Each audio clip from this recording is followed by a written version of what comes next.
So, ito na nga, first time namin tong kiddie crew na to. So, in-enroll ko yung anak ko. Ayan yung kasama niya, bucket hat, may shirt.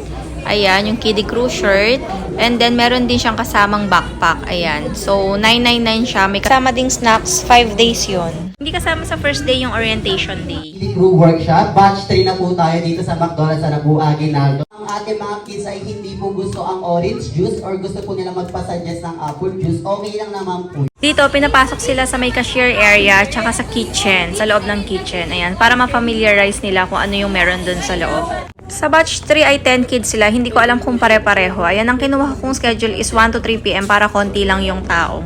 So, dito na nga nagsisimula ang kanilang kiddie crew day 1.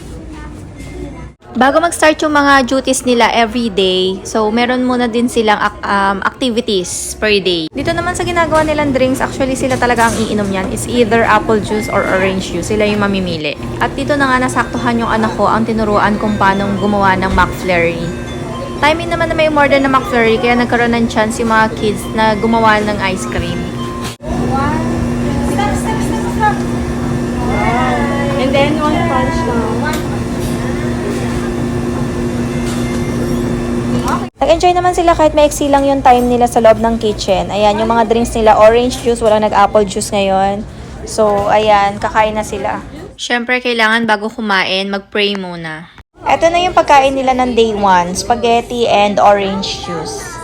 Natapos naman nila ang day 1 nila ng okay. So, ngayon nasa day 2 na sila. Pinagwawash sila ng hands kasi ang duty nila ngayon is yung sa dining area and mag-serve sila ng orders and tuturuan sila sa kung paano mag-take ng order sa machine.